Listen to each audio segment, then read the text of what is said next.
जी बिस्मिल्लाहिर्रहमानिर्रहीम। अभी हमारे पास टॉपिक है डाइजेशन इन मैन। हम इसमें ओवरव्यू लेंगे कि एक ह्यूमन में कौन कौन से पार्ट्स हैं डाइजेशन के लिए, कौन सा सिस्टम है और किस तरह से मौजूद हैं। तो ह्यूमंस में मैन में लॉन्ग कॉइल्ड ट्यूब है extended from mouth to anus. मतलब कि इसमें कॉइल्ड ट्यूब्स है, ट्यूबुलर पाथवे है, ट्यूबुलर सिस्टम मौजूद है। तो एक लॉन्ग कॉइल्ड ट्यूब पर मुश्तमिल होता है जो कि स्टार्ट माउथ से होती है और एंड जो होता है उसका एनस पर होता है। हम इसका ओवरव्यू लेते हैं किस तरह से ये सारा प्रोसीजर जो है वो मौजूद है। देखिए, जो हमारा माउथ है, माउथ इसके बिहाइंड ऑरल कैविटी या इसे हम बक्कल कैविटी कहते हैं। बक्कल कैविटी के अंदर टंग मौजूद है और मल्टीपल ग्लैंड्स मौजूद हैं जो मुख्तलिफ सीक्रीशंस प्रोड्यूस करते हैं जो सलाइवा बनाने में इन्वॉल्व होती हैं। एज वेल इनमें और भी सीक्रीशंस होती हैं जो बैक्टीरिया को किल करती हैं, अदर माइक्रो ऑर्गेनिजम्स को किल करती हैं। कुछ ऐसी हैं जो फूड को लुब्रिकेट करती हैं, कुछ ऐसी हैं जो डाइजेशन करती हैं। तो ये ग्लैंड जो हैं ये ओवरऑल सलाइवा बनाने में इन्वॉल्व होते हैं। तो इनको हम सलाइवरी ग्लैंड्स कहते हैं। इसमें पैरोटिड ग्लैंड, सबलिंगुअल और सब मैंडिबुलर ग्लैंड मौजूद हैं।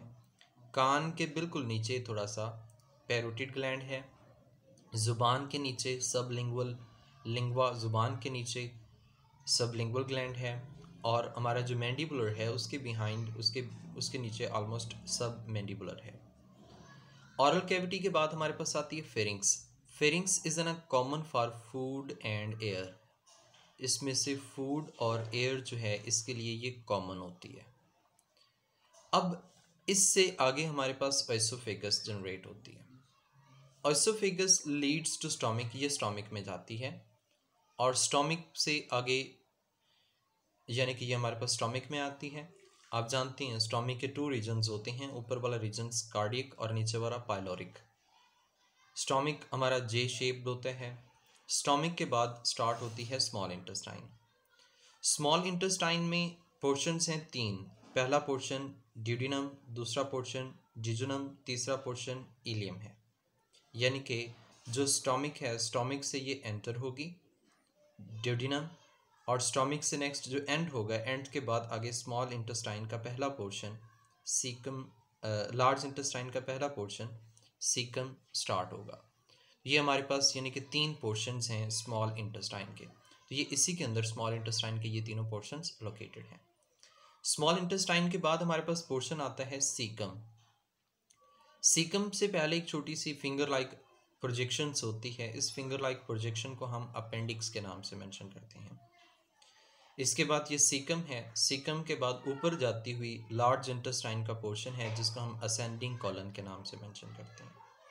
यानी कि इसका पहला पोर्शन सीकम, सीकम के बाद कॉलन, ऊपर की तरफ जाता हुआ असेंडिंग कॉलन, लार्ज इंटेस्टाइन का पोर्शन, फिर इस तरफ पैरेलल मूव करता हुआ ट्रांसवर्स कॉलन है, फिर डाउनवर्ड आता हुआ डिसेंडिंग कॉलन, फिर इस तरह से जो सिग्मा की तरह बन जाता है सिग्माइड कॉलन, अल्टीमेटली रेक्टम और रेक्टम के बाद एनस है।